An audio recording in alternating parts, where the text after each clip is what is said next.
Wiki wow wow, wiki wow wow. Wiki wow wow West, Jim West, Desperado, Rough Rider. No, you don't want nada. Hey guys, Crew of Blind Wave back. I'm Calvin. I'm Rick. Eric. I'm Aaron. And we're back with the Clone Wars. Last time, Previously. Sifo Dyas. Yes. Yeah, Sifo Which I Dyas. just learned is 2 words. It is. Yeah. It's like Qui-gon or Obi-Wan or Luke. Plo Koon. It was too much for Palpatine, though. He couldn't remember it. No, he couldn't. He's like, oh, who is this? I don't know. Oh, shit. Fuck. He's like playing Among Us. Like, I don't know the controls. How do I vent like Eric? Is your name Red Palpatine? Yes, but isn't everyone's? Yeah.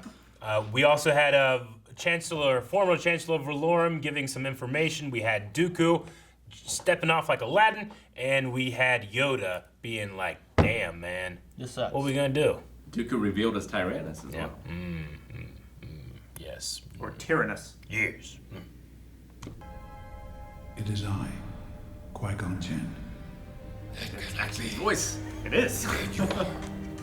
No, I am part of the living force, Yoda.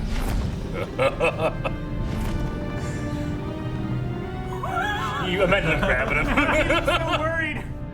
I You haven't pick me been up like picked this all up the time. since I was a spawnling. Master Yoda, your thoughts on these revelations? Deep in thought I have. Fucked up. Oh, yes. Forgive me. Deep in thought I was. Ah! Yeah, good job, Cal. Damn it, Calvin. Calvin's just like this. Before. With Clone Wars. You were saying the growing dark side endangers us all. And he is shook. He got picked up and shook. Of course he shook. Excuse me, Look. everyone. There he is. He's Master slithering Yoda. around. May I speak with you in private? Of course. Ayla. Ladies. We must keep an eye on our old friend. The war has taxed all of us to our It's Yoda's theme. I Yes. suppose we're just surprised that Master Yoda has one. I hope it's that simple. But I feel the shadow of something greater on our horizon. Spoke with Master Qui-Gon Jinn on Mortis, did you not? Yes. So did Obi-Wan. However, since he's dead, we don't think it was actually him. Rather, an illusion. A mind trick formed out of our memories. That's what Obi-Wan believes. Master Yoda, are you suggesting that you have spoken with Master Qui-Gon? Suggest this I am not. Rest I need. Yes, rest. It's like episode. It's like episode 5. Yeah. Or 6. Yeah. Right, yeah, 6 is when he says it. He says that when he doesn't want to talk about it. Yeah. That I am not before. I like how everyone's here. You know? Yeah. It's probably one of the only times we've ever seen it. Everybody touch the baby Yoda. Put your hands on him. What's that guy? I was hoping there'd be like a fire in the middle. He'd come out like Splinter. Oh, just wait. That's cool. Man, I couldn't be crouched for that long. Time lapse. Time lapse on Coruscant. That wasn't how Star Wars does transitions. Where's the wipe? It's an important moment, Rick. You have to feel the time Hear pass. the voice. I did not. You are older and wiser than any living Jedi. But this does not mean you are beyond the corruption of the dark side. Agree I do. A possibility we must consider, it is. Clouded so much of our vision the dark side has. Deceived I may be. I am not an expert on his biology, but from my point of view, he is in perfect health. And his mind. No signs of any degeneration. I think we are overlooking an obvious thread. Which is? Count Dooku was Yoda's apprentice, and Count Dooku has fallen to the dark side. All of us have apprenticed to Master Yoda. He cannot be held accountable for Dooku's descent. But they are connected, profoundly. I fear we are more vulnerable than we think. Not as perfect as I would like Anakin. to suggest something. A deprivation ritual. It is a dangerous procedure, but one that will without question allow Yoda to go to the source of this voice. Aww, That's a cute little backpack. The chamber works to deprive the patient of any stimulation except from within. Master Yoda will be taken into an induced meditation. This allows the patient to go deeper than anything we can achieve by ourselves. Escape at will. Match. Life signs are normal. Beginnings of procedure.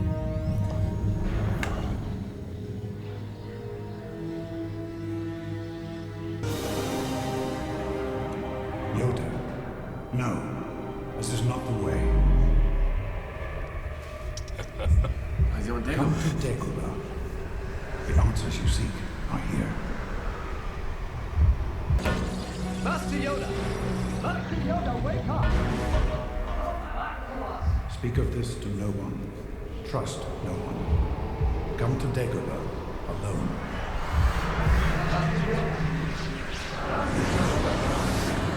That was cool. Man, a lot of crazy camera.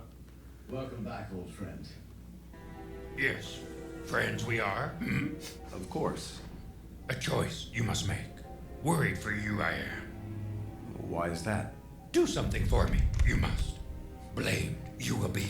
I love Yoda. What must I do? Help me to escape. Yes. The Council will not want you to travel at all. Alone, even less. Disobeying the Council, your expertise is. That's why I ask for your help. Man, It is the spontaneity you find him or so Obi-Wan. easily, which others do not. That is what sets you apart. Yoda's such a great character. I love Yoda so much. He's so good. Some fresh air I require. Hey, R2, I have a mission for you. Dr. Nemo's gonna notice Yoda's missing any minute now. Get him to a ship as fast as possible and get him out of here. It's like the droids episode again. Meeber Gascon. Is that It's a little It's ship. a TIE interceptor? No, it's a Jedi interceptor. It's just a small one. It's just smaller. For once, it's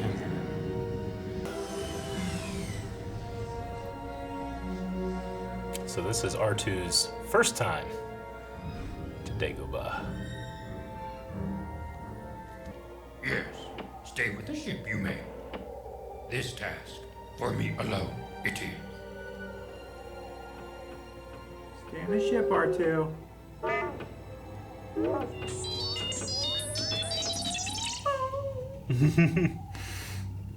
Qui-gon Jinn, really you? It is? It is. Losing my mind, I am not. No, my friend, no. Why have you brought me here? Follow the light. The light No. will be your guide. How are you here? I am a manifestation of the Force. A force that consists of two parts. Living beings generate the living force, which in turn powers the wellspring that is the cosmic force. All energy from the living force, from all things that have ever lived, feeds into the cosmic force, binding everything and communicating to us through the midichlorians. Because of this, I can speak to you now. Know you who the Sith Lord is? I can only show you a place where the answers will be revealed to you. The cave? The cave.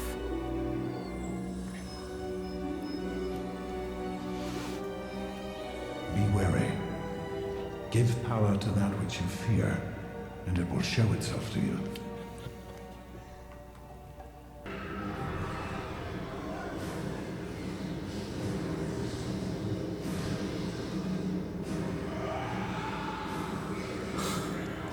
Oh, jeez. Did you hear the sound? Episode 3, yeah.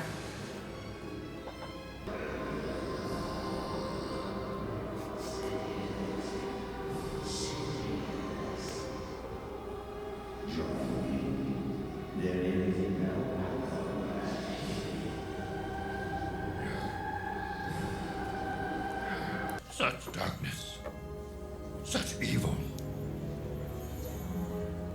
When will this happen? It is happening right now.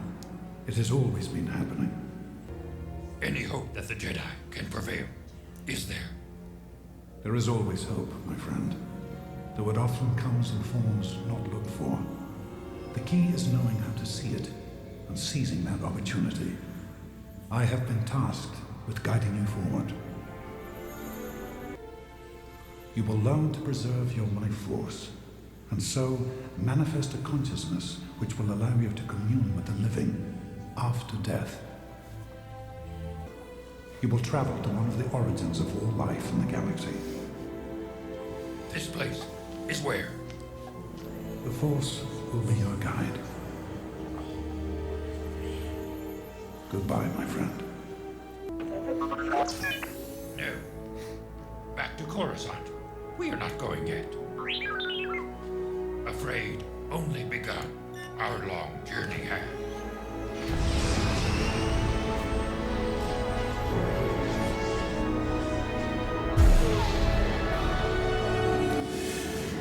I guess I can try to get it to the... Ah! Damn it! It's just so... I'm like, there it is! You're a little behind, I think. You moved nowhere. I know, I'm trying to go back just a little bit more. This is a 10-second thing. You got it. Alrighty. So what'd you guys think? It's great. Great episode. Maybe my favorite Clone Wars episode ever. Why couldn't this be in the prequels? Why couldn't the prequels be like this? Because then we wouldn't have this, Rick. Hey. If the prequels are 3 movies, and the stories being interwoven in between all that, people doing things differently. Rick's right, though. Why didn't George Lucas tell this story? He did! He did the Clone Wars. No, I'm saying, this is right from George Lucas, so... Man, I love it. It's great that they bring Liam Neeson back for the voice of Qui-Gon. Which we did have him in Mortis, but we did have that conversation. Was that actually Qui-Gon? Was that, And they have it here. Yeah. And in episode 3, he even says, at the end of the movie, he's like, oh yeah, I've been talking with someone. Qui-Gon. And they ended up cutting out the Qui-Gon stuff in episode 3. And then here, we bring it back in. Yeah. So. Tom Kane does really good as Yoda, too. Yeah. Yeah, he does. It's not like he hasn't felt like Yoda, but he felt really like Yoda. He did. He definitely did. He has a very distinct style of Yoda opposed from Frank Oz, I feel like. But here, it was, he does Yoda the Republic General, and here we saw Yoda the Hermit, Yeah, the mischievous hermit. Yeah. I love his talk with Anakin there. It's so good. Blamed you will be. Yeah. It's like... Get your my brain in favorite the could be anything. Your expertise is, yes. But that indicates that he's going to do something possibly illegal. This wasn't like an extended long episode, was it? It felt like it just kept going. I loved Just it. regular. But I thought we were going to end like halfway so in. much in it. The things this episode gives, too, it gives you some context to, one, like, he just name drops Dagobah in episode 3. You're like, oh, he's going to Dagobah. Okay, cool. Yeah. But here's like, well, here's why. Here's why he goes Here's to what he Dagobah. learns of the place and how it's a pure, the purest place with full Force energy among it and stuff like that too. And he learns of it because of Qui-Gon. And then he also, you have Qui-Gon saying like, learning how to commune, which eventually when we get into the episodes 4, 5, and 6, you see like Obi-Wan coming back as a Force ghost, and you see Yoda coming back as a Force ghost. And it's not like super common here. You don't see Force ghosts in here at all. Qui-Gon, who was always that renegade from the Jedi, had somehow, before he had passed away, he met someone that it was incomplete, which is why he can't actually come back physically as a ghost. But he's a little bit. So then he talks with Yoda, him and Yoda, and then eventually Obi-Wan. They figure it out, Yeah, I'm curious as to how Obi-Wan figures it out now. Well, he talked to Yoda, who talked to Qui-Gon. Well, in episode 3, what Eric was saying too is at the very end of episode 3, if you remember, Yoda and Obi-Wan are sitting there after the birth of the children, talking about what to do, right? Yeah. And one's going to take him to Luke. He takes Luke down to Tatooine. And then Yoda also says though about communing with an old friend. Yeah. And Qui-Gon. So Qui-Gon is going to be talking with Yoda, obviously there, right? But then you also have Qui-Gon who can talk with Obi-Wan over the time of how long on Tatooine. Obi-Wan and Yoda, I mean, there's a certain element of being able to communicate with each other even across vast distances. And then even if you can get him to listen to Qui-Gon, somehow, then Qui-Gon can take over from there too, just like he's doing with Yoda now. I think both those make the most sense. The biggest question is like how you fit Anakin into the ending of like Return of the Jedi, where he shows up there as a Force ghost. Because you're like, well, he didn't have the time, did he, to communicate with Qui-Gon? I mean, the easy, not completely descriptive answer is that he's the chosen one. He's a virgin to the Force. He's like grandfather to, you know? Possibly. He's that close already with the cosmic and the living Force, which I feel like they laid out, Qui-Gon laying out just what the cosmic Force is. All that die go to the cosmic Force, but you can be taught to retain your individuality and be in the living Force. Liam Neeson can say anything. I'll be like, yep. That's it. It's that one. A lot of great. It's so good to use him because in episode 1, like, and it's, I feel like, you know, I want to see, I'd like to see all the scripting of what George did with a lot of his stuff and what he added in later on and then what he took out and then what he was like, well, this won't fit in the movie, I can't do this. Because Liam Neeson in the first movie is very much about the here, the now, the present. Like, don't focus on your anxieties. Yeah. Stay like, right here. He's very much more about current and kind of like the living Force rather than the cosmic Force. And him being kind of the person who's guiding Yoda here of like, focus on the living Force and here's how it works and stuff is done very well. It's just so great, like, because Yoda teaches all Jedi, and now one of his students is teaching him, you know? Ki-Adi-Mundi is annoying this episode. But what about the drone attack on the Wookiees? Like, annoying why? It's just like, we can't be wrong. Like, we know everything already. Yeah. And even Anakin's like, what about the shit you don't know?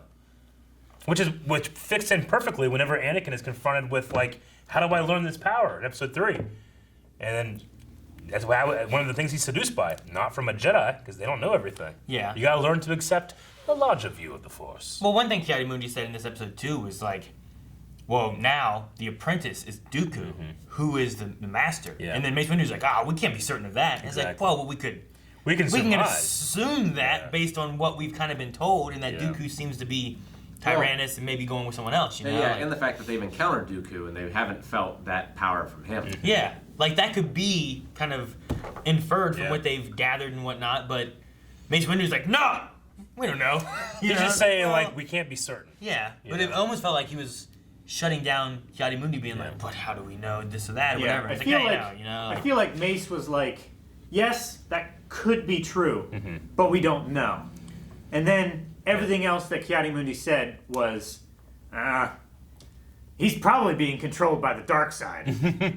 Which is, it could make sense, but it's also like way more out there than we know Tyrannus, we know Sidious, we know their relationship, so we can assume that Dooku is the apprentice and the master is Sidious. I mean, sure. It's a lot more like out there. There could be assumptions like that too. But last episode when we were talking about this, you were saying, well, they should be keeping this in mind, looking at future events. Which Yoda's like, I think I'm hearing people from the dead. Like, as impossible, it could be the dark side, because we now know we can't see everything. So they're trying to be good skeptics. Ki-Adi-Mundi is trying to keep in mind what kind of shit is going on that we don't know, because we don't know everything. It's that skeptic line of like, I want to believe as many true things as possible, and I want to disbelieve as many false things as possible. And they have no idea which is which. So they have to be like, all right, what do we know? What do we believe? We know that Dooku's a Sith, but which is he, the Master of the Apprentice? We don't really know. We don't know. We can guess, but we don't know. But what we do know is that there's no way Yoda's talking to a dead guy. And then Anakin, like all of them, like they had this time lapse. They meditated for a while. But Anakin just walking by Yoda, and here's Qui-Gon. Like, is there something there, like, where he's more open to the ideas instead of the dogma, you know? Well, if you also talk about what Ki-Adi-Mundi was saying, where like, could he be corrupted because of his connection to Dooku, and that's how they're going about it. If you take that in a reverse idea, you know, Qui-Gon's who found Anakin and was bringing him into it. So is there a stronger connection there with Qui-Gon and Anakin than what was there with Qui-Gon and some of the other Jedi Masters, you know? Maybe not Obi-Wan, who was that was his apprentice and stuff, you know. But like, could it be that? Could it be the chosen one kind of idea, and that he was able to hear it, which kind of leads in the idea that he could have a stronger connection, thus leading into his Force Ghost capabilities in the end. Well, we know Anakin has a strong connection because he has greater powers on Mortis. Yeah. I don't know if Mortis, it's like an embodiment of the Force, but I don't know if it's the living Force or the cosmic Force. I think that's more the cosmic force. Yeah, the Mortis. I mean, they even reference it here. Like Yoda, they talk about the report they gave. Like they treat it as if those events happened, though we know that when they came back, the scanners indicated that no time had passed. You know, so it was a dream.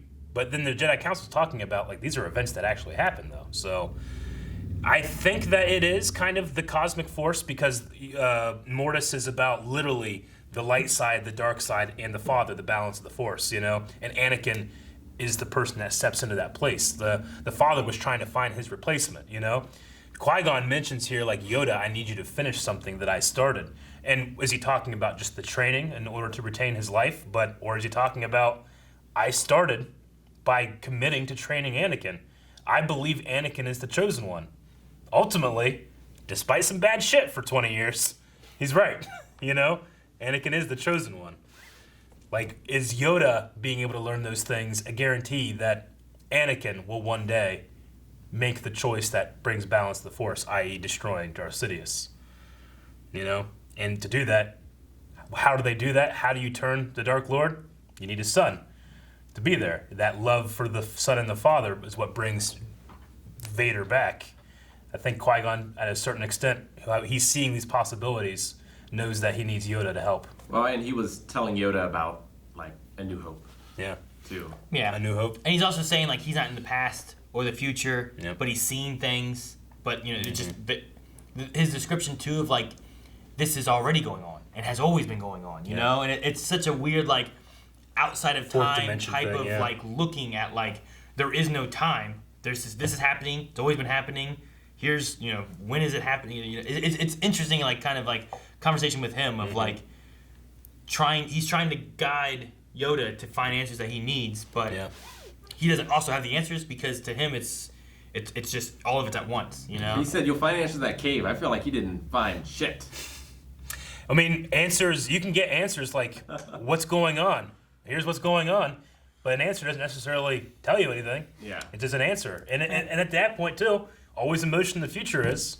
He doesn't even know if that's going to happen. In fact, one of the scenes, which is Shakti being killed with a blue lightsaber, is a cut scene from episode 3. It's literally something that could have happened, but didn't, because they cut it. Yeah. Well, there's also like 5 Jedi running and fighting through clone troopers, and that's not seen in any movie things or anything. I mean, is he seeing the Jedi realizing that the clone troopers were going to, and they band together and attack? Yeah. You could be seeing these different things. It could be different times and stuff too, and you can't tell what's going to happen. But ultimately, the most clear thing for him is that he sees Sidious. You know. I think one of the things too is like maybe he was getting to his answer, maybe he didn't quite get to his answer, because he also perhaps gave into some fear because you saw Sidious start to grow and get stronger. But is that the answer? Is that him giving into the fear? Giving it power and starting to overwhelm him, and that's why he ran out. You know, I've never seen Yoda pant. Yeah. You know, and collapse down. So it makes you think about Luke's vision in that same cave where he sees Vader and he gives power to it by rising to meet him, to fight him with his lightsaber, not realizing what the Force was trying to tell him, which is, this can be you and this is your father. True. You know, like he's trying to ask a question. He's getting an answer for a question he hasn't asked. It's kind of what Yoda got here too. And when you, I remember watching that and being like, what the fuck was this? Yeah, what the fuck does that mean? What kind of PC load letter? Like I remember being younger and being like, I don't know what's going on with this. Yeah. But yeah, it's kind of like an answer that he wasn't looking for. Like he goes in there looking for who is Darth Sidious. That's kind of what he's looking for. He wants to know who the master is, but he doesn't quite get that. He gets maybe something else he didn't want to know. You know, watching this again made me think of the scene when Yoda is tricking Luke into thinking that I'm just a creature on this planet. I don't know who Yoda is. And R2, he's been with Yoda to Dagobah. Yeah. He's probably saying like, "It's you. I know it's you. Why are you hitting me, Yoda?" Well, yeah, because his mind was never wiped. He was right? never wiped. He never had his not like 3PO. R2 3PO had all his information wiped. So why didn't R2 tell Luke? R2 can't talk to Luke directly, right? Not until I mean, he can beep, but Luke still needs to use the little translator thing to hear R2. Except for later in the story when Luke can just hear him. He can just understood it eventually, you know? Yeah, because I think they did that in episode 2 when he's flying and R2's like, beep, beep, Episode 5. Yeah, because he's in the vacuum of space. But he still beeped. You shouldn't technically hear Got when that. there's sound in Star Wars space. Kai. So, we are now, Yoda has a new mission, which is to fly to the very, what was the wording they used? Origins of the galaxy, I think. The origins of life in the galaxy. Origins of life in the galaxy. Here's the adventure. I don't know if just that's starts. Mortis or something else. Mm-hmm. Well, I don't know. I think we're gonna. Mortis was in the center, right? Maybe it's Kashyyyk, and we're all descendants from Wookiees. What about the guys? Thank you very much for watching this episode of Star Wars: The Clone Wars along with us. Check out the full-length reaction at Patreon and the way you can watch the next 4 episodes. Those that have seen the Clone Wars know we're about ready to get into some fun stuff. So go over there, check it out. It's gonna be fun. It's gonna be great. Great.